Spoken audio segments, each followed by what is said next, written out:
ಕ್ರಿಸ್ತನ ಎರಡನೇ ಬರೋಣದ ಬೆಳಕಿನಲ್ಲಿ ಒಬ್ಬ ವಿಶ್ವಾಸಿ ಜೀವಿಸುವುದು ಹೇಗೆ ಎಂಬುದರ ಬಗ್ಗೆ ಒಂದು ದೊಡ್ಡ ಸಬ್ಜೆಕ್ಟನ್ನು ನನಗೆ ಕೊಟ್ಟಿದ್ದಾರೆ. ಸಬ್ಜೆಕ್ಟ್ ಬಗ್ಗೆ ಬಹುಶಃ ಎಲ್ಲ ವಿಷಯಗಳನ್ನು ಹೇಳಲಿಕ್ಕೆ ನನ್ನ ಕೈಲಿ ಸಾಧ್ಯ ಆಗ್ತದೋ ಇಲ್ವೋ, ಅದು ಕರ್ತನ ಚಿತ್ತವಾಗಿದೆ. ಕರ್ತನು ನನಗೆ ಕೊಟ್ಟಷ್ಟು ವಿಷಯಗಳನ್ನು ನಾನು ನಿಮ್ಮೊಂದಿಗೆ ಹಂಚಿಕೊಳ್ಳಲು ತುಂಬ ಇಚ್ಛೆಯುಳ್ಳವನಾಗಿದ್ದೇನೆ. ಆದ್ದರಿಂದ ಇದಕ್ಕೆ ಸಂಬಂಧಪಟ್ಟಂತೆ ಒಂದು ವಾಕ್ಯವನ್ನು ನಾವು ತೆಗೆದುಕೊಳ್ಳೋಣ. ಕೊಲೊಸ್ಸೆದವರಿಗೆ ಬರೆದ ಪತ್ರಿಕೆ 3ನೇ ಅಧ್ಯಾಯ, 1ನೇ ವಚನದಿಂದ 4ನೇ ವಚನದವರೆಗೆ. ಸಹೋದರಿಯರು ಅಥವಾ ಯಾರು ಬೇಕಾದರೂ ದಯಮಾಡಿ ಸ್ವಲ್ಪ ಓದಿ ನನಗೆ ಸಹಾಯ ಮಾಡಿ. ಆದ ಕಾರಣ ನೀವು ಕ್ರಿಸ್ತನೊಂದಿಗೆ ಎಬ್ಬಿಸಲ್ಪಟ್ಟಿರುವುದರಿಂದ ಮೇಲಿರುವವುಗಳನ್ನು ಹುಡುಕಿರಿ. ಅಲ್ಲಿ ಕ್ರಿಸ್ತನು ದೇವರ ಬಲಗಡೆಯಲ್ಲಿ ಆಸನಾರೂಢನಾಗಿದ್ದಾನೆ. ಮೇಲಿರುವಂಥವುಗಳ ಮೇಲೆ ಮನಸ್ಸಿಡಿರಿ, ಭೂ ಸಂಬಂಧವಾದವುಗಳ ಮೇಲೆ ಇಡಬೇಡ್ರಿ. ಯಾಕಂದ್ರೆ ನೀವು ಸತ್ತಿರಲ್ಲ, ನಿಮ್ಮ ಜೀವವು ಕ್ರಿಸ್ತನೊಂದಿಗೆ ದೇವರಲ್ಲಿ ಮರೆಯಾಗಿಟ್ಟಿದೆ. ನಮಗೆ ಜೀವವಾಗಿರುವ ಕ್ರಿಸ್ತನು ಪ್ರತ್ಯಕ್ಷನಾಗುವಾಗ ನೀವು ಸಹ ಆತನ ಜೊತೆಯಲ್ಲಿ ಪ್ರಭಾವದಿಂದ ಕೂಡಿದವರಾಗಿ ಪ್ರತ್ಯಕ್ಷರಾಗುವಿರಿ. Thank you Helen sister. ನಾನು ಈ ವಾಕ್ಯವನ್ನು ನಿಮಗೆ ಹೇಳುವಾಗ ಹಲವಾರು ವಿಷಯಗಳನ್ನು ನಾನು ಬಹಿರಂಗವಾಗಿ ಮಾತಾಡಬೇಕಾಗ್ತದೆ. ಹಾಗಾಗಿ ನಾನು ವಿಷಯವನ್ನು ತಿಳಿಸುವಂಥದ್ದು ಸತ್ಯವೇದದ ಆಧಾರದ ಮೇಲೆಯೇ ಹೇಳುವಂಥದ್ದು. ಕೇಳುವವರು ಯಾರು ಅಂತ ಹೇಳಿದರೆ ಅದು ಕ್ರೈಸ್ತರ ವಿಶ್ವಾಸಿಗಳು ಮಾತ್ರ, ಅವರಿಗೆ ಮಾತ್ರ ಅದು ಅನ್ವಯಿಸುವಂಥದ್ದಾಗಿರ್ತದೆ. ನಾನು ಹೇಳುವಂಥದ್ದು ಅವರಿಗೆ ಮಾತ್ರ, ಬೇರೆ ಯಾರಿಗೂ ಅದು ಅನ್ವಯಿಸುವುದಿಲ್ಲ. ಇಚ್ಛೆ ಇದ್ದರೆ ಅವರು ಅದನ್ನು ಕೇಳಿ ಗ್ರಹಿಸಿಕೊಳ್ಳಬಹುದರಲ್ಲಿ ನನ್ನದೇನೋ ಅಭ್ಯಂತರ ಇರುವುದಿಲ್ಲ. ಇಲ್ಲಿ ಈ ವಾಕ್ಯದ ನಾವು ಗಮನಿಸುವಾಗ ಇದು ಯೇಸು ಕ್ರಿಸ್ತನ ಪ್ರತ್ಯಕ್ಷತೆಯ ವಿಚಾರದಲ್ಲಿ ಬರೆಯಲ್ಪಟ್ಟಂಥ ವಾಕ್ಯವಾಗಿದೆ. ನಾನು ಕಳೆದ ಸಾರಿ ಮಾತನಾಡುವಾಗ ಯೇಸು ಕ್ರಿಸ್ತನ ಪ್ರತ್ಯಕ್ಷತೆಗೂ ಯೇಸು ಕ್ರಿಸ್ತನ ಎರಡನೇ ಬರೋಣಕ್ಕೂ ವ್ಯತ್ಯಾಸವಿದೆ ಎಂಬುದಾಗಿ ನಾನು ತಿಳಿಸಿದೆ. ಪ್ರತ್ಯಕ್ಷತೆ ಅಂತ ಹೇಳುವಾಗ ನಮ್ಮ ಕರ್ತನಾದ ಯೇಸು ಕ್ರಿಸ್ತನು ನೆನೆಸದ ಗಳಿಗೆಯಲ್ಲಿ ಕಳ್ಳನ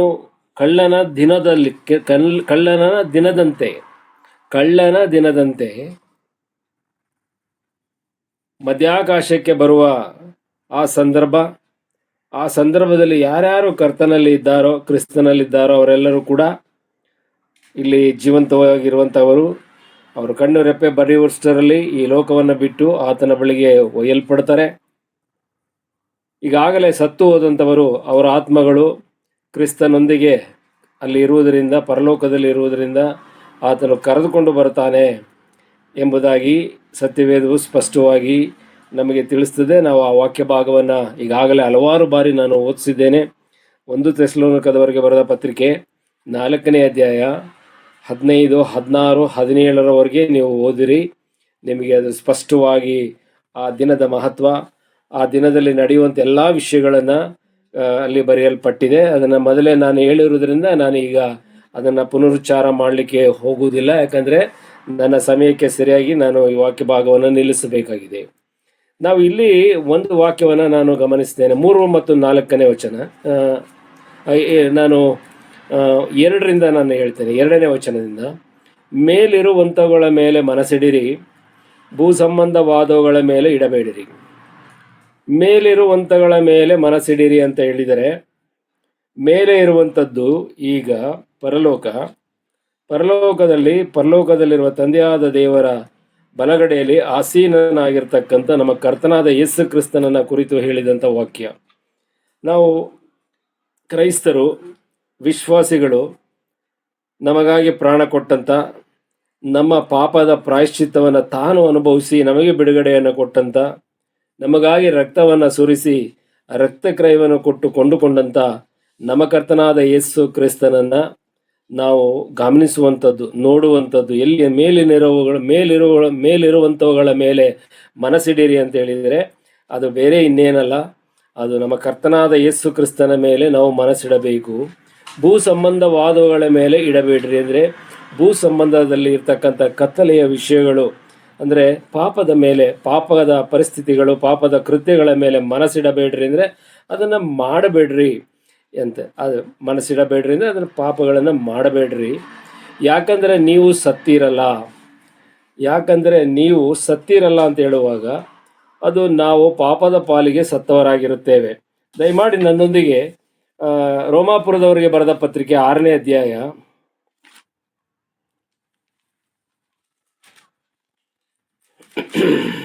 6ನೇ ಅಧ್ಯಾಯ 1 ಮತ್ತು 2ನೇ ವಚನ, 1, 2, 3, 4 ವಾಕ್ಯಗಳನ್ನು ದಯಮಾಡಿ ಓದಿ. ಹಾಗಾದರೆ ಏನು ಹೇಳೋಣ? ದೇವರ ಕೃಪೆಯು ಹೆಚ್ಚಲಿ ಎಂದು ನಾವು ಪಾಪದಲ್ಲಿ ಇನ್ನೂ ಇರಬೇಕೋ? ಎಂದಿಗೂ ಇರಬಾರದು. ಪಾಪದ ಪಾಲಿಗೆ ಸತ್ತವರಾದ ನಾವು ಇನ್ನೂ ಅದರಲ್ಲೇ ಬದುಕುವುದು ಹೇಗೆ? ಕ್ರಿಸ್ತ ಯೇಸುವಿನಲ್ಲಿ ಸೇರುವುದಕ್ಕೆ ದೀಕ್ಷಾ ಸ್ನಾನ ಮಾಡಿಸಿಕೊಂಡವರಾದ ನಾವೆಲ್ಲರೂ ಆತನ ಮರಣದಲ್ಲಿ ಪಾಲುಗಾರರಾಗುವುದಕ್ಕೆ ದೀಕ್ಷಾ ಸ್ನಾನ ಮಾಡಿಸಿಕೊಂಡವೆಂದು ನಿಮಗೆ ತಿಳಿಯದೋ?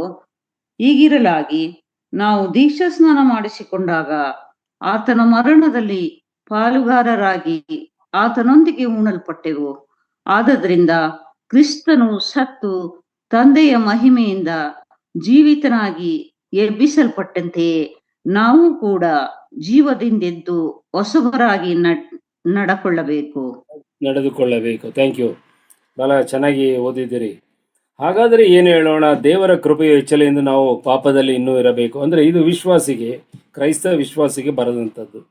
ಆತನು ಈ ವಾಕ್ಯದ ಪ್ರಕಾರ ಒಬ್ಬ ವಿಶ್ವಾಸಿ ಅಂತ ಹೇಳುವಾಗ ಅವನು ಪಾಪದ ಪಾಲಿಗೆ, 2ನೇ ವಚನದಲ್ಲಿ ಬರೆದಿರೋ ಪ್ರಕಾರ ಪಾಪದ ಪಾಲಿಗೆ ಸತ್ತವನಾಗಿದ್ದಾನೆ, ಸತ್ತವಳಾಗಿದ್ದಾಳೆ. ಅದರಲ್ಲಿ ಬದುಕುವುದು ಹೇಗೆ? ಆ ಪಾಪದ ಪಾಲಿಗೆ ನಾವು ಸತ್ತ ಮೇಲೆ ಪುನಃ ಅದೇ ಪಾಪಗಳನ್ನು ಮಾಡುತ್ತಾ ಬದುಕುವುದು ಹೇಗೆ ಅಂದರೆ ನಿತ್ಯ ಜೀವವನ್ನು ಪಡೆದುಕೊಳ್ಳುವುದು ಹೇಗೆ? ಈ ವಿಷಯವನ್ನು ನೀವು ಗಮನಿಸುವಾಗ ದಯಮಾಡಿ ಕ್ರಿಸ್ತನ 2ನೇ ಬರಣವನ್ನು, ಪ್ರತ್ಯಕ್ಷತೆ ದಿನವನ್ನು ನೆನೆಸ್ಕೊಳ್ರಿ. ಅಲ್ಲಿಗೆ ನಾವು ಅಲ್ಲಿ ಸೇರಬೇಕಾದರೆ ಇವೆಲ್ಲವೂ ಒಂದು ನಮಗೆ ಸರ್ಟಿಫಿಕೇಶನ್, ಇದು ನಮಗೆ ದೃಢೀಕರಿಸುವಂಥದ್ದು. ನೀನು ಸೇರ್ತೀಯೋ ಇಲ್ಲ ಎಂಬುದನ್ನು ಈ ವಾಕ್ಯಗಳು ತಿಳಿಸ್ತಾ ಇದ್ದಾವೆ ನಮಗೆ. ಈ ಪಾಪದ ಪಾಲಿಗೆ ಸತ್ತವರಾದ ನಾವು ಕೊಲೊಸ್ಸೆದವರಿಗೆ ಬರೆದ ಪತ್ರಿಕೆ 3ನೇ ಅಧ್ಯಾಯದಲ್ಲಿ ನೀವು ಸತ್ತಿರಲ್ಲ ಅಂತ ಹೇಳಿದರೆ ಅದು ಪಾಪದ ಪಾಲಿಗೆ ಸತ್ತವರು ಎಂಬುದಾಗಿ ರೋಮಾಪುರದವರಿಗೆ ಬರೆದ ಪತ್ರಿಕೆ 6ನೇ ಅಧ್ಯಾಯದಲ್ಲಿ ಈ ವಾಕ್ಯವು ನಮಗೆ ತಿಳಿಸ್ತಾ ಇದೆ. ಸತ್ತವರಾದ ನಾವು ಇನ್ನೂ ಅದರಲ್ಲಿ ಬದುಕುವುದು ಹೇಗೆ? ಕ್ರಿಸ್ತ ಯೇಸುವಿನಲ್ಲಿ ಸೇರುವುದಕ್ಕೆ ದೀಕ್ಷಾ ಸ್ನಾನ ಮಾಡಿಸಿಕೊಂಡವರಾದ ನಾವೆಲ್ಲರೂ ಆತನ ಮರಣದಲ್ಲಿ ಪಾಲುಗಾರರಾಗುವುದಕ್ಕೆ ದೀಕ್ಷಾ ಸ್ನಾನ ಮಾಡಿಸಿಕೊಂಡವೆಂದು ನಿಮಗೆ ತಿಳಿಯೋದು. ಇಲ್ಲಿ ದೀಕ್ಷಾ ಸ್ನಾನದ ವಿಷಯವೂ ಬಂದಿದೆ. ಒಬ್ಬ ವಿಶ್ವಾಸಿ ಮೊದಲು ಸುವಾರ್ತೆಯನ್ನು ಕೇಳ್ತಾನೆ. ಸುವಾರ್ತೆಯು ಅವನ ಪಾಲಿಗೆ ಯಾರೋ ಒಬ್ಬರು ಸುವಾರ್ಥ ಸೇವಕರೋ, ಬೋಧಕರೋ, ತಂದೆ ತಾಯಿಗಳು ಯಾರೋ ಒಬ್ಬರು ಸುವಾರ್ತೆಯನ್ನು ಹೇಳ್ತಾರೆ. ಏನು ಸುವಾರ್ತೆ? ನೀನು ಕರ್ತನ ಬಳಿಗೆ ಸೇರಬೇಕಾದರೆ, ನಿನ್ನ ಆತ್ಮ ಆ ನಾಶನಕ್ಕೆ ಹೋಗದ ಹಾಗೆ ಕಾಪಾಡಲ್ಪಡಬೇಕಾದರೆ ನೀನು ಪಾಪದಿಂದ ಬಿಡುಗಡೆ ಹೊಂದಬೇಕು. ಪಾಪದಿಂದ ಬಿಡುಗಡೆ ಹೊಂದಬೇಕಾದರೆ ನೀನು ನಮ್ಮ ಕರ್ತನಾದ ಯೇಸು ಕ್ರಿಸ್ತನ ಹೆಸರಿನಲ್ಲಿ ನಂಬಿಕೆ ಇಡಬೇಕು. ಆತನು ನಮ್ಮ ಪಾಲಿಗೆ ಆತನು ರಕ್ಷಕನಾಗಿ ನಮ್ಮೆಲ್ಲ ಪಾಪಗಳನ್ನು ತನ್ನ ಮೈ ಮೇಲೆ ಹೊತ್ತುಕೊಂಡು ಈ ಲೋಕದಲ್ಲಿ ಕೊನೆಯ ಬಲಿಯಾಗಿ ಸಮರ್ಪಿಸಲ್ಪಟ್ಟಿದ್ದಾನೆ. ನಮಗಾಗಿ ಎಲ್ಲ ನೋವನ್ನು, ಮರಣವೇದನೆಯನ್ನು ಅನುಭವಿಸಿ ಸಾವನ್ನು ಕೂಡ ಅನುಭವಿಸಿದ್ದಾನೆ.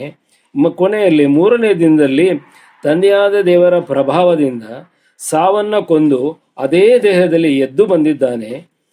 ನಾವು ಸತ್ಯವೇದದ ಪ್ರಕಾರ ಅನೇಕರಿಗೆ ಕಾಣಿಸಿಕೊಂಡು ಸಾರ್ವಜನಿಕವಾಗಿ ಅವನು ಎಣ್ಣೆ ಮರಗಳ ಗುಡ್ಡದಿಂದ ಪರಲೋಕಕ್ಕೆ ಒಯ್ಯಲ್ಪಟ್ಟಿದ್ದಾನೆ ಮತ್ತು ಆತನು ದೇವರ ಬಲಪಾರ್ಶ್ವದಲ್ಲಿ ಆಸೀನನಾಗಿದ್ದಾನೆ. ಅವನು ನಮಗಾಗಿ ಯಾವಾಗಲೂ ಪ್ರಾರ್ಥನೆ ವಿಜ್ಞಾಪನೆಗಳನ್ನು ತನ್ನ ತಂದೆಗೆ ಸಲ್ಲಿಸುತ್ತಾ ನಮ್ಮನ್ನು ಅಡಿಗಡಿಗೆ ಕಾಪಾಡುತ್ತಾ ಇರುವಾತನು ಆತನೇ ಎಂಬುದನ್ನು ನಾವು ನಂಬಬೇಕು.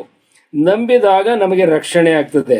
ನೀವು ಇಲ್ಲಿ ಗಮನಿಸಿ, ರಕ್ಷಣೆ ಆದ ಮೇಲೆ ನಾವು ಪುನಃ ದೇವರ ಬಳಿಗೆ ಸೇರಬೇಕಾದ್ರೆ, ಅಂದರೆ ಈ ಕರ್ತನ ಪ್ರತ್ಯಕ್ಷತೆಯ ದಿನದಲ್ಲಿ ನಾವೇನಾದರೂ ಜೀವಂತವಾಗಿ ಈ ಲೋಕದಲ್ಲಿ ಇದ್ದರೆ ನಮ್ಮ ಆತ್ಮಗಳು ಮಹಿಮಾ ಶರೀರದೊಡನೆ ಕಣ್ಣು ರೆಪ್ಪೆ ಬಡಿಯುವಷ್ಟರಲ್ಲಿ ಮಧ್ಯಾಕಾಶಕ್ಕೆ ಕ್ರಿಸ್ತನ ಮುಂದೆ ನಾವು ಹಾಜರಾಗಬೇಕು. ಇಲ್ಲವೇ ಅಷ್ಟರೊಳಗಡೆ ನಾವು ಮರಣವನ್ನು ಅನುಭವಿಸಿದ್ದರೆ, ಅಂದರೆ ಈ ದೇಹದಿಂದ ಈ ಆತ್ಮ ದೂರ ಆಗಿದ್ದರೆ, ನಮ್ಮ ಆತ್ಮಗಳು ನಾವು ಕೊಲಸದವರಿಗೆ ಬರೆದ ಪತ್ರಿಕೆ 3ನೇ ಅಧ್ಯಾಯದಲ್ಲಿ ಓದಿದ ಪ್ರಕಾರ ಕ್ರಿಸ್ತನಲ್ಲಿ ಮರೆಯಾಗಿ ಪರಲೋಕದಲ್ಲಿ ಇಡಲ್ಪಟ್ಟಿರಬೇಕು. ಇವೆರಡೂ ಆಗಬೇಕಾದ್ರೆ ನಾವು ಕ್ರಿಸ್ತನಲ್ಲಿರಬೇಕು. ಈ ರೀತಿ ನಾವು ಅಲ್ಲಿಗೆ ಸೇರಬೇಕಾದರೆ ಇಲ್ಲಿ ಇರುವಂಥ ವಿಷಯ ನೋಡಿ ಎಷ್ಟು ಚೆನ್ನಾಗಿದೆ. ಕ್ರಿಸ್ತ ಯೇಸುವಿನಲ್ಲಿ ಸೇರುವುದಕ್ಕೆ ದೀಕ್ಷಾ ಸ್ನಾನ ಮಾಡಿಸಿಕೊಂಡವರಾದ ನಾವೆಲ್ಲರೂ ಆತನ ಮರಣದಲ್ಲಿ ಪಾಲುಗಾರರಾಗುವುದಕ್ಕೆ ದೀಕ್ಷಾ ಸ್ನಾನ ಮಾಡಿಸಿಕೊಂಡವೆಂದು ನಿಮಗೆ ತಿಳಿಯೋದು. ಈ ದೀಕ್ಷಾ ಸ್ನಾನವನ್ನು ನಾವು ತೆಗೆದುಕೊಳ್ಳದೆ ಹೋದರೆ ಬಹುಶಃ ಈ ವಾಕ್ಯದ ಪ್ರಕಾರ ಕ್ರಿಸ್ತನ ಬಳಿಗೆ ಸೇರುವುದು ಕಷ್ಟಕರವಾದಂಥ ವಿಷಯ. ಬರೀ ಕೇವಲ ನಂಬಿಕೆ ಇಟ್ಟುಕೊಂಡ್ರೆ, ದೇವರು ಕ್ರಿಯೆಗಳಿಲ್ಲದ ನಂಬಿಕೆ ಸತ್ತದ್ದಾಗಿದೆ ಎಂಬುದಾಗಿ ತಿಳಿಸ್ತಾನೆ. ಅದರ ಅರ್ಥ ಏನು ಅಂತ ಹೇಳಿದರೆ, ಕ್ರಿಯೆಗಳೆಲ್ಲದ ನಂಬಿಕೆ ಅಂತ ಹೇಳುವಾಗ ನಾವು ನಂಬಿ ಕರ್ತನಾದ ಯೇಸು ಕ್ರಿಸ್ತನನ್ನು ಸ್ವಂತ ರಕ್ಷಕನಾಗಿ ಅಂಗೀಕಾರ ಮಾಡಿಕೊಂಡ ನಂತರ ಆತನ ಮರಣಕ್ಕೆ ಸದೃಶವಾದಂಥ ಮರಣ ಪುನರುತ್ಥಾನಕ್ಕೆ ಹೋಲಿಕೆಯಾದಂಥ ಆ ಮುಳುಗಿಸುವ ದೀಕ್ಷಾ ಸ್ನಾನದ ಆ ಒಂದು ವಿಧೇಯತ್ವಕ್ಕೆ ನಾವು ವಿಧೇಯರಾಗಬೇಕು ಎಂಬುದಾಗಿ ತಿಳಿಸ್ತದೆ. ವಿಧೇಯತ್ವವು ಮೆಚ್ಚತಕ್ಕದ್ದು ದೇವರ ದೃಷ್ಟಿಯಲ್ಲಿ. ನಾವು ಕೀರ್ತನೆ ಗ್ರಂಥದಲ್ಲಿ ಓದುವಾಗ ಯಜ್ಞ ಯಾಗಾದಿಗಳಿಗಿಂತಲೂ ವಿಧೇಯತ್ವವು ಬಹಳ ಉನ್ನತವಾದದ್ದು ಎಂಬುದಾಗಿ ಕೀರ್ತನೆ ಗ್ರಂಥಕರ್ತನು ನಮಗೆ ತಿಳಿಸ್ತಾನೆ.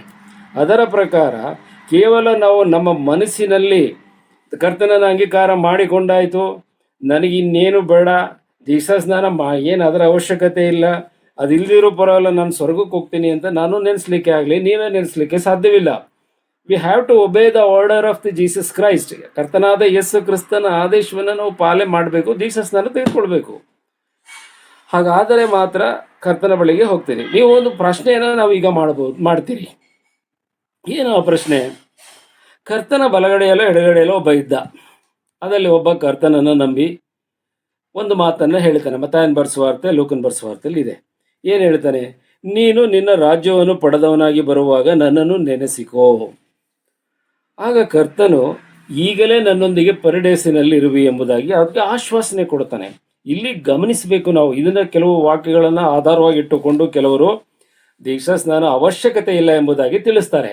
ಅದು ಅರ್ಥ ಆ ರೀತಿ ಅಲ್ಲ, ಅದು ತಪ್ಪು ಗ್ರಹಿಕೆ. ಆ ಕಳ್ಳನನ್ನ ಮೊಳೆಯಿಂದ ಬಿಚ್ಚಿ ಅವರಿಗೆ ಫಸ್ಟ್ ಏಡ್ ಮಾಡಿ ಟ್ರೀಟ್ಮೆಂಟ್ ಮಾಡಿ ವಾಸಿ ಮಾಡಿದರೆ ಒಂದಲ್ಲ 100 ಸತಿ ದೀಕ್ಷಾ ಸ್ನಾನ ತೆಗೆದುಕೊಳ್ಳುತ್ತಿದ್ದ. ಕರ್ತನ ಸ್ವಾರ್ಥ ಸೇವಕನಾಗಿ ಪೌಲನನ್ನು ಮೀರಿಸುವಂಥ ಒಬ್ಬ ಅಪೊಸ್ತಲನಾಗಿ ಅವನು ಬರ್ತಿದ್ದ ಅಂತ ನಾನು ಘಂಟಾಘೋಷವಾಗಿ ಹೇಳ್ತೇನೆ. ಕಾರಣ ಅವನ ಪರಿಸ್ಥಿತಿ ಈಸ್ ಆನ್ ದ ಅವನು ಕ್ರಾಸ್ನಲ್ಲಿದ್ದ, ಅಂದರೆ ಶಿಲುಬೆಯಲ್ಲಿದ್ದ. ಅವನು ಇದ್ದವನು ಈ ಲೋಕವನ್ನು ತ್ಯಜಿಸಬೇಕಿತ್ತು, ಅವನ ದೇಹವನ್ನು ಅವನು ತ್ಯಜಿಸಬೇಕಿತ್ತು. ಆ ಒಂದು ಕಾರಣದಿಂದ ಮಾತ್ರ ದೇವರು ಅವನಿಗೆ ಅವಕಾಶವನ್ನು ಕೊಟ್ಟಿದ್ದಾನೆ. ಆದರೆ ನಿಮಗೆ ಆ ಅವಕಾಶ ಇರುವಾಗ, ನಾವು ನಂಬಿದ ನಂತರ ಈ ಲೋಕದಲ್ಲಿ ಜೀವಿಸುವಂಥ ಅವಕಾಶ ಇರುವಂಥದ್ದೇ ಆಗಿದ್ದರೆ ನಾವು ಖಂಡಿತವಾಗಿ ದೀಕ್ಷಾ ಸ್ನಾನವನ್ನು ತೆಗೆದುಕೊಳ್ಳಬೇಕು. ಏಕೆ ದೀಕ್ಷಾ ಸ್ನಾನ, ಅದರ ಅವಶ್ಯಕತೆ ಏನು ಎಂಬುದು ನಾನು ತಿಳಿಸಿದ್ದೇನೆ. ಮತ್ತು ಅದರ ಒಂದು ಪ್ರಬಲತೆ ಏನಿದೆ ಮುಂದೆ ನೋಡೋಣ. ಹೀಗಿರಲಾಗಿ, ಅಂದರೆ 4ನೇ ವಚನದಲ್ಲಿ, ಹೀಗಿರಲಾಗಿ ನಾವು ದೀಕ್ಷಾ ಸ್ನಾನ ಮಾಡಿಸಿಕೊಂಡಾಗ ಆತನ ಮರಣದಲ್ಲಿ ಪಾಲುಗಾರರಾಗಿ ಆತನೊಂದಿಗೆ ಉಳಲ್ಪಟ್ಟೆವು. ಆದದರಿಂದ ಕ್ರಿಸ್ತನು ಸತ್ತು ತಂದೆಯ ಮಹಿಮೆಯಿಂದ ಜೀವಿತನಾಗಿ ಎಬ್ಬಿಸಲ್ಪಟ್ಟಂತೆಯೇ ನಾವು ಕೂಡ ಜೀವದಿಂದೆದ್ದು ಹೊಸಬರಾಗಿ ನಡಕೊಳ್ಳಬೇಕು. ಏಕೆಂದರೆ ನಾವು ಆತನ ಮರಣಕ್ಕೆ ಸದೃಶವಾದ ಮರಣವನ್ನು ಹೊಂದಿ ಅದರಲ್ಲಿ ಐಕ್ಯವಾಗಿದ್ದರೆ ಆತನ ಪುನರುತ್ಥಾನಕ್ಕೆ ಸದೃಶವಾದ ಪುನರುತ್ಥಾನವನ್ನು ಹೊಂದಿ ಆತನಲ್ಲಿ ಐಕ್ಯವಾಗುವೆವು. ದೀಕ್ಷಾ ಸ್ನಾನ ಅಂತ ಹೇಳುವಾಗ ಅಷ್ಟು ಸುಲಭವಾದಂಥ ಒಂದು ಆಜ್ಞೆ ಅಲ್ಲ. ದೇವರಿಂದ ಬಂದಂಥ ಒಂದು ನೀರಿನಲ್ಲಿ ಹೋಗಿ ಪ್ರಾರ್ಥನೆ ಮಾಡಿ ಮುಳುಗಿ ಬರೋದು, ಅದು ಭಾಳ ತಪ್ಪು. ಸರಿಯಾದ ಮಾನಸಾಂತರ ಪಡೆದೇ ನಾವು ದೀಕ್ಷಾ ಸ್ನಾನ ಪಡೆದುಕೊಳ್ಳಬಾರದು. ಆಗ ಅದು ಏನಾಗ್ತದೆ ಅಂದರೆ ದೀಕ್ಷಾ ಸ್ನಾನದ ನಂತರವೂ ನಾವು ಪಾಪದ ಪಾಲಿಗೆ ಜೀವಿಸುವಂಥವರಾಗಿರ್ತೇವೆ. ರಕ್ಷಣೆ ಗ್ಯಾರಂಟಿ ಇರುವುದಿಲ್ಲ ಅದರಲ್ಲಿ. ಆದರೆ ಇಲ್ಲಿ ನಾವು ಈ ವಾಕ್ಯವನ್ನು ಗಮನಿಸುವಾಗ 5ನೇ ವಚನದಲ್ಲಿ ಆತನ ಮರಣಕ್ಕೆ ಸದೃಶವಾದ ಮರಣವನ್ನು ಹೊಂದಿ ಅದರಲ್ಲೇ ಐಕ್ಯವಾಗಿದ್ದರಿಂದ ಆತನ ಪುನರುತ್ಥಾನಕ್ಕೆ ಸದೃಶವಾದ ಪುನರುತ್ಥಾನವನ್ನು ಹೊಂದಿ ಆತನಲ್ಲಿ ಐಕ್ಯವಾಗುವೆವು. ದೀಕ್ಷಾ ಸ್ನಾನವನ್ನು ಪಡೆದು ನೀರಿನಲ್ಲಿ ಮುಳುಗಿದಾಗ ಪಾಪದ ಪಾಲಿಗೆ ನಾವು ಸತ್ತು ಕ್ರಿಸ್ತನೊಂದಿಗೆ ಮರಣವನ್ನು ಅನುಭವಿಸಿ ಮತ್ತೆ ಆ ನೀರಿನಿಂದ ಮೇಲೆ ಎದ್ದು ಬರುವಾಗ ಆತನ ಪುನರುತ್ಥಾನಕ್ಕೆ ನಾವು ಬಾಧ್ಯಸ್ಥರಾಗಿ ಬಂದಿದ್ದೇವೆ. ಜ್ಞಾಪಕ ಇರಲಿ, ಆತನು ಯಾವ ರೀತಿಯಲ್ಲಿ ಪುನರುತ್ಥಾನ ಹೊಂದಿದನೋ ದೇವರ ಪ್ರಭಾವದಿಂದ, ಹಾಗೆ ನಾವು ದೇವರ ಪ್ರಭಾವದಿಂದ ಕ್ರಿಸ್ತನ ಹೆಸರಿನಲ್ಲಿ ಪುನಃ ನಾವು ಪುನರುತ್ಥಾನ ಹೊಂದುತ್ತೇವೆ. ಪುನರುತ್ಥಾನ ಅಂತ ಹೇಳಿದರೆ ಕರ್ತನ ಪ್ರತ್ಯಕ್ಷತೆಯನ್ನು ನೋಡುವಂಥವರು, ಕರ್ತನ ಪ್ರತ್ಯಕ್ಷತೆಯ ದಿನಕ್ಕೆ ಆತನ ಬಳಿಗೆ ಮಧ್ಯಾಕಾಶಕ್ಕೆ ನಾವು ಎತ್ತಲ್ಪಡುವಂಥವರು ಆಗಿರ್ತೇವೆ. ಹಾಗಾಗಿ ದೀಕ್ಷಾ ಸ್ನಾನವನ್ನು ಯಾರಾದರೂ ಕರ್ತನನ್ನು ನಂಬಿ ಇನ್ನೂ ದೀಕ್ಷಾ ಸ್ನಾನ ತೆಗೆದುಕೊಳ್ಳದೇ ಇರತಕ್ಕಂಥ ಮನಸ್ಸು ಮಾಡಿದ್ದರೆ ದಯವಿಟ್ಟು ಈ ರಾತ್ರಿಯಲ್ಲಿ ಕರ್ತನಿಗೆ ಮೊಣಕಾಲಾಕಿ, ನಾನು ದೀಕ್ಷಾ ಸ್ನಾನ ತೆಗೆದುಕೊಳ್ಳುತ್ತೇನೆ ಸ್ವಾಮಿ, ನನ್ನ ನಂಬಿಕೆ ಸತ್ತದ್ದಾಗಿದೆ ಎಂಬುದಾಗಿ ವಾಕ್ಯದ ಮೂಲಕ ನನಗೆ ಗೊತ್ತಾಯಿತು, ಇದರಿಂದ ಏನು ಪ್ರಯೋಜನವಿಲ್ಲ, ನಾನು ನಿನಗೆ ನಾನು ವಿಧೇಯನಾಗ್ತೇನೆ. ಯಾಕಂತೇಳಿದರೆ ಯಜ್ಞಗಳಿಗಿಂತಲೂ ವಿಧೇಯತ್ವವು ಕರ್ತನಿಗೆ ಬಹಳ ಮೆಚ್ಚುಗೆ ಆದದ್ದು ಅಂತೇಳಿದರೆ ಇದೇ. ನಾವು ಕ್ರಿಸ್ತನನ್ನು ನಂಬಿದ ನಂತರ ದೀಕ್ಷಾಸ್ನಾನವೆಂಬ ಆ ಒಡಂಬಡಿಕೆಗೆ ನಾವು ಒಳಪಡುವಂಥದ್ದು. ಅದು ಸಂಪ್ರದಾಯವಲ್ಲ, ಒಡಂಬಡಿಕೆ. ಅದು ನಿನಗೆ ನಿತ್ಯ ಜೀವ ಮತ್ತು ಕರ್ತನಿಂದಿಗೆ ಸೇರುವಂಥ ಪಾಲುದಾರ ನೀನು ಆಗಿದ್ದೆ ಎಂಬುದನ್ನು ತೋರಿಸುವುದಕ್ಕೋಸ್ಕರ ಆ ಒಂದು ಖಾತ್ರಿ, ನಿರಂತರವಾದ ರಕ್ಷಣೆ ಎಂಬುದಾಗಿ ಪತ್ರಿಕೆಗಳಲ್ಲಿ ಬರೆಯಲ್ಪಟ್ಟಿದೆ. ಈ ವಿಧೇಯತ್ವ ದೀಕ್ಷಾ ಸ್ನಾನ ತೆಗೆದುಕೊಳ್ಳುವುದರಿಂದ ನಿರಂತರವಾದಂಥ ರಕ್ಷಣೆ. ದೀಕ್ಷಾ ಸ್ನಾನ ಪಡೆದುಕೊಳ್ಳದೆ ಹೋದರೆ ನಿರಂತರವಾದ ರಕ್ಷಣೆಯಲ್ಲಿ ನಾವು ಸೇರಲ್ಪಡುವುದಿಲ್ಲ. ನಾನು ನಿಮಗೆ ಈಗ ಅನುಮಾನವನ್ನು ಪರಿಹಾರ ಮಾಡಿದ್ದೇನೆ. ಯಾವುದೇ ಕಾರಣಕ್ಕೂ ಅದು ಸೇರಿಸಲ್ಪಡುವುದಿಲ್ಲ. ನಾವು ದೀಕ್ಷಾ ಸ್ನಾನಕ್ಕೆ ವಿಧೇಯರಾಗಲೇಬೇಕು. ಯಾಕಂದರೆ ತಂದೆಯಾದ ದೇವರು, ಮಗನಾದ ದೇವರು ಮೆಚ್ಚುವಂಥ, ಕರ್ತನಾದ ಯೇಸು ಕ್ರಿಸ್ತನ ಮೆಚ್ಚುವಂಥ ಆ ಒಂದು ವಿಷಯ, ಕರ್ತನನ್ನು ನಂಬಿದ ಮೇಲೆ ನಾವು ದೀಕ್ಷಾ ಸ್ನಾನಕ್ಕೆ ಒಳಪಡಬೇಕು ಎಂಬುದು ಈ ವಾಕ್ಯದ ಸತ್ಯಾಂಶ ಇದಾಗಿರ್ತದೆ ನನ್ನ ಪ್ರೀತಿಯ ಸಹೋದರ ಸಹೋದರಿ. ಹಾಗೆ ನಾವು 6ನೇ ವಚನವನ್ನು ನೋಡುವಾಗ, ಪಾಪಾಧೀನ ಸ್ವಭಾವವು ನಾಶವಾಗಿ ನಾವು ಇನ್ನು ಪಾಪದ ವಶದಲ್ಲಿರದಂತೆ ನಮ್ಮ ಪೂರ್ವ ಸ್ವಭಾವವು ಕ್ರಿಸ್ತನ ಕೂಡ ಶಿಲುಬೆಗೆ ಹಾಕಲ್ಪಟ್ಟಿತೆಂದು ತಿಳಿದಿದ್ದೇವೆ. ಸತ್ತವನು ಪಾಪದ ವಶದಿಂದ ಬಿಡುಗಡೆ ಹೊಂದಿದ್ದಾನಷ್ಟೇ. ಅಂದರೆ ಈ ಪಾಪದ ವಶದಿಂದ ನಾವು ಕರ್ತನಾದ ಯೇಸು ಕ್ರಿಸ್ತನನ್ನು ನಂಬುವಾಗ ನಮ್ಮ ಪಾಪಗಳು ಕೂಡ ಕ್ರಿಸ್ತನು ತನ್ನ ಮೈ ಮೇಲೆ ಹಾಕಿಕೊಂಡು ಆ ಶಿಲುಬೆಯ ಮೇಲೆ ಜಡಿದು ಬಿಟ್ಟಿದ್ದಾನೆ. ನಮಗೆ ಆ ಪಾಪದ ಶಿಕ್ಷೆಯೂ ಇಲ್ಲ, ಪಾಪದ ಭಯವೂ ಇಲ್ಲ. ಕ್ರಿಸ್ತನಲ್ಲಿ ಸೇರದೇ ಇರತಕ್ಕಂಥ ಯಾವ ಅನುಮಾನವೂ ನಮಗೆ ಇರುವುದಿಲ್ಲ. ನಾವು ವಿಧೇಯರಾಗುವಾಗ ಕರ್ತನಿಗೆ ಬಳಿಗೆ ಸೇರಿಸಲ್ಪಡುವುದು ಖಾತ್ರಿ ಎಂಬುದಾಗಿ ಸತ್ಯವೇದವು ನಮಗೆ ತಿಳಿಸ್ತದೆ.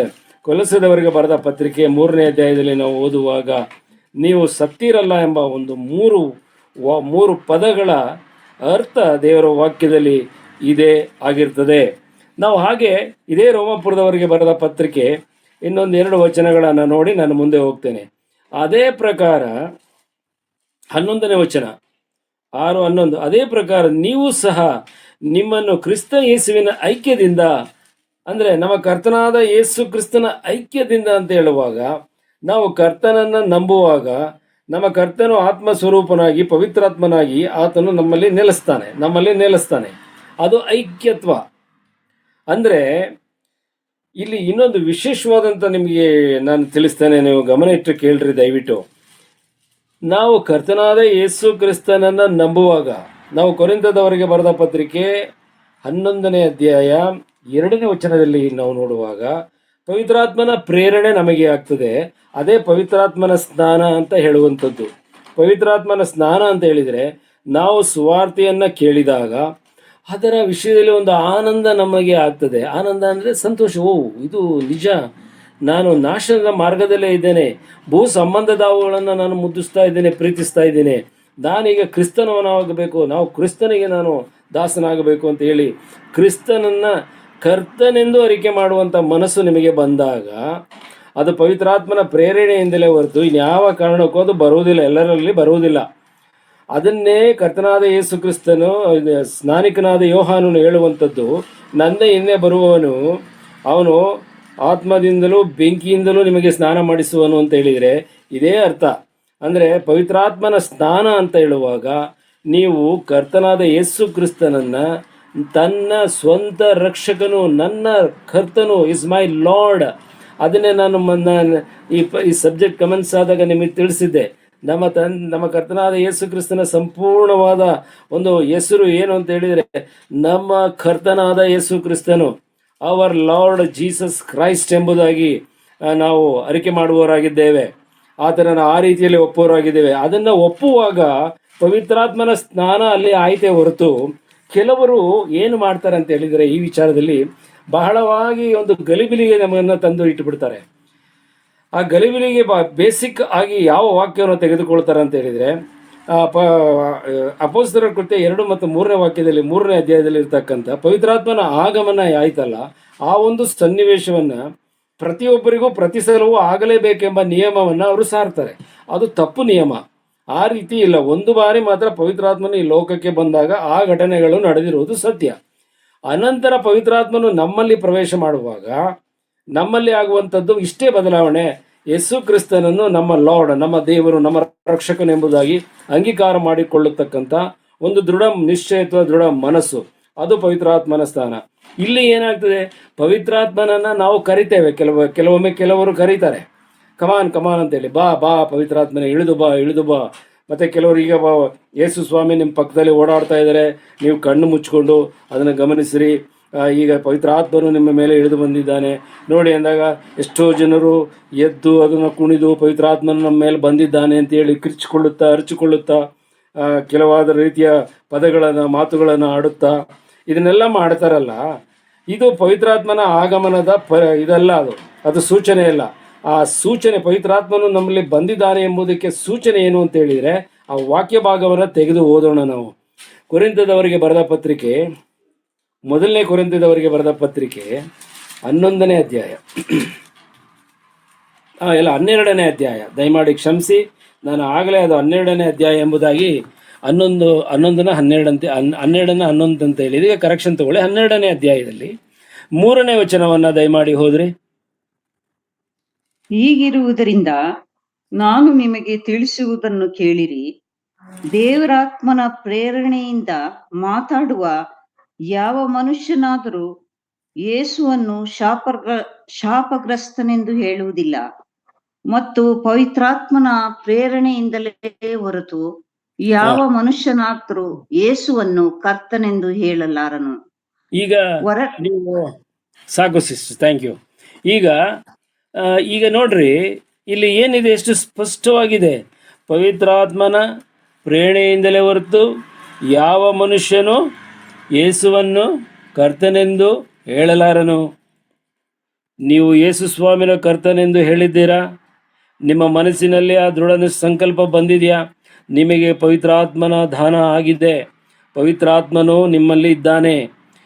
ಇದೇ ಸೂಚನೆಯ ಹೊರತು ಕೂಗುವಂಥದ್ದು, ಕಿರ್ಚಿಕೊಳ್ಳುವಂಥದ್ದು, ಕ್ಲಾಪ್ಸ್ ಹಾಕುವಂಥದ್ದು, ಹುಚ್ಚರು ಥರ ಹಾಡುವಂಥದ್ದು, ಇದು ಪವಿತ್ರಾತ್ಮನು ಬಹಳ ಮೌನವಾದಂಥವನು. ದೇವರ ವಾಕ್ಯದಲ್ಲಿ ತಿಳಿಸ್ತದೆ, ಮೌನವಾಗಿ ಅವನು ನಮಗೋಸ್ಕರ ದೇವರಲ್ಲಿ ಪ್ರಾರ್ಥನೆ ವಿಜ್ಞಾಪನೆಯನ್ನು ಮಾಡುತ್ತಾನೆ ಎಂಬುದಾಗಿ. ಅವನು ಮೌನವಾಗಿ ನರಳುತ್ತಾನೆ. ನಾವು ತಪ್ಪು ಮಾಡುವಾಗ ಮೌನವಾಗಿ ನರಳುತ್ತಾನೆ. ಎಲ್ಲ ಮೌನವಾಗಿ ಮಾಡುವವನು ಪವಿತ್ರಾತ್ಮನು. ಕೂಗಾಟದಿಂದ ಮಾಡುವವನು ಯಾರು? ದುರಾತ್ಮನು. ಹಾಗಾಗಿ ನಾವು ಇಲ್ಲಿ ಗಮನಿಸುವಂಥದ್ದು, ಪವಿತ್ರಾತ್ಮನ ದಾನ ನಮಗೆ ಆಗಿದೆ, ಪವಿತ್ರಾತ್ಮನು ನಮ್ಮಲ್ಲಿ ಬಂದಿದ್ದಾನೆ ಎಂಬುದಕ್ಕೆ ಸೂಚನೆ, ನಮ್ಮಲ್ಲಾಗುವಂಥ ಬದಲಾವಣೆ ಪವಿತ್ರಾತ್ಮನ ಪ್ರೇರಣೆಯಿಂದಲೇ ಹೊರತು ಯಾವ ಮನುಷ್ಯನು ಯೇಸುವನ್ನು ಕರ್ತನೆಂದು ಹೇಳುವುದಕ್ಕೆ ಸಾಧ್ಯವಿಲ್ಲ ಎಂಬುದಾಗಿ ಸತ್ಯವೇದವು ನಮಗೆ ಸ್ಪಷ್ಟವಾಗಿ ತಿಳಿಸ್ತದೆ. ಈಗ ನಾವು ಹಾಗೆ ಅನೇಕ ವಚನಗಳು, 1 ಪೇತ್ರ 12ನೇ ವಚನದಲ್ಲಿ ಹೀಗೆ ಬರೆಯಲ್ಪಟ್ಟಿದೆ.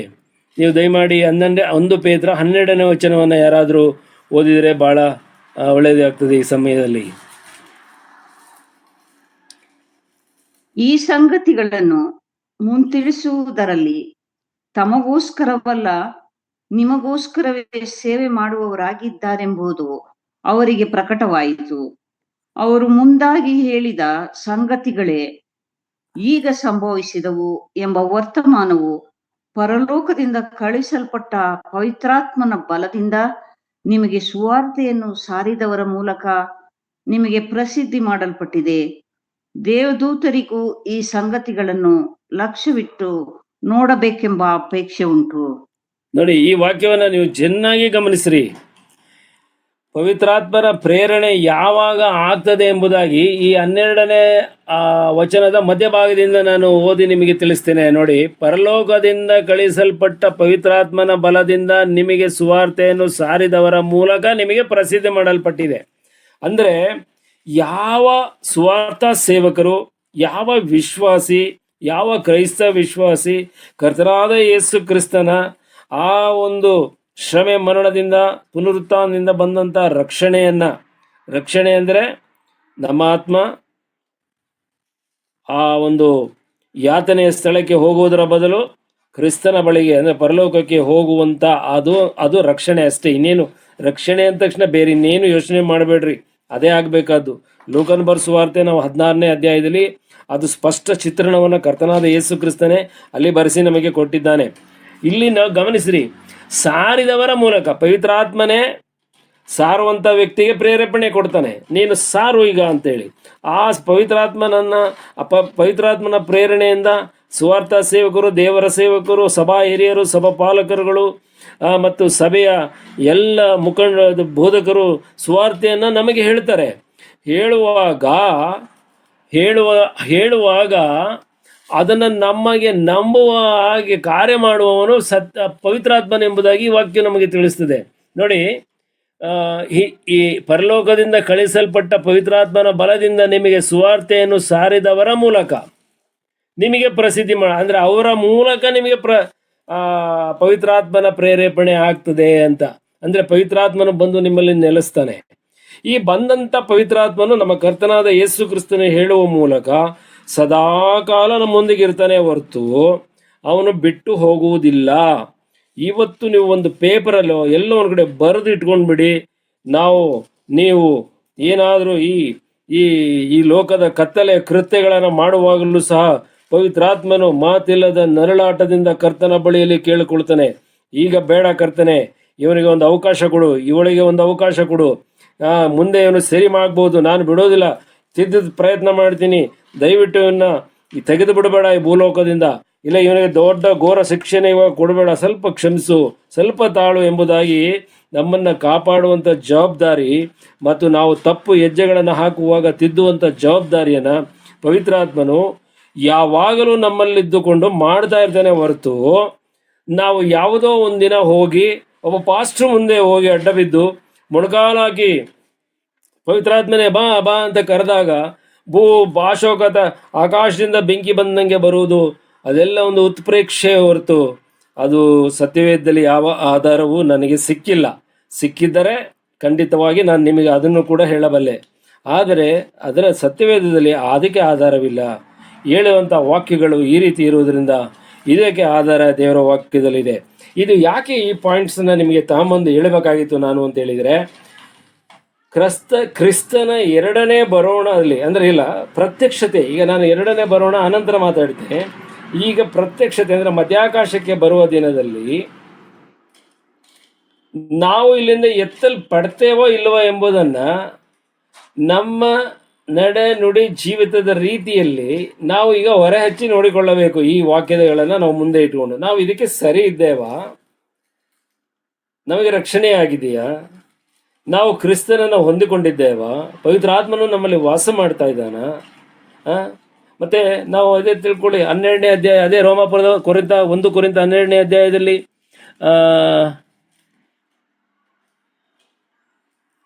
ಅನೇಕ ವಿಷಯಗಳಿದೆ. ಒಂದು ನಿಮಿಷ ಇರಲಿ ಬಿಡಿ.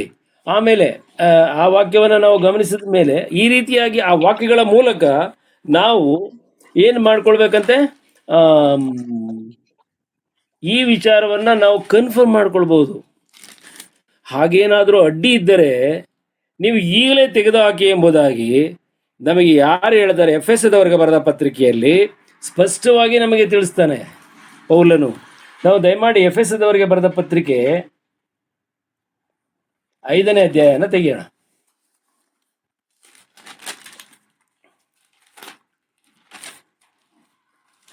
ಎಫೆಸದವರಿಗೆ ಬರೆದ ಪತ್ರಿಕೆ 5ನೇ ಅಧ್ಯಾಯದಲ್ಲಿ ನಾವು ಹೀಗೆ ಓದ್ತೇವೆ. ಸಿಸ್ಟರ್, ನೀವು 8ನೇ ವಚನದಿಂದ ನೀವು ಇಂದಿನ 16ನೇ ವಚನದವರೆಗೆ ಓದ್ರಿ. ನೀವು ಇಂದಿನ ಕಾಲದಲ್ಲಿ ಕತ್ತಲೆಯಾಗಿದ್ದೀರಿ, ಆದರೆ ಈಗ ನೀವು ಕ್ರಿಸ್ತನಲ್ಲಿದ್ದು ಬೆಳಕಾಗಿದ್ದೀರಿ. ಬೆಳಕಿನವರಂತೆ ನಡೆದುಕೊಳ್ಳಿರಿ. ಬೆಳಕಿನ ಫಲವು ಉಪಕಾರದಲ್ಲಿಯೂ ನೀತಿಯಲ್ಲಿಯೂ ಸತ್ಯದಲ್ಲಿಯೂ ಕಾಣಿಸಿಕೊಳ್ಳುತ್ತದೆ. ಕರ್ತನಿಗೆ ಮೆಚ್ಚುಗೆಯಾದದ್ದು ಏನೆಂಬುದನ್ನು ಪರಿಶೋಧಿಸಿ ತಿಳುಕೊಳ್ಳಿರಿ.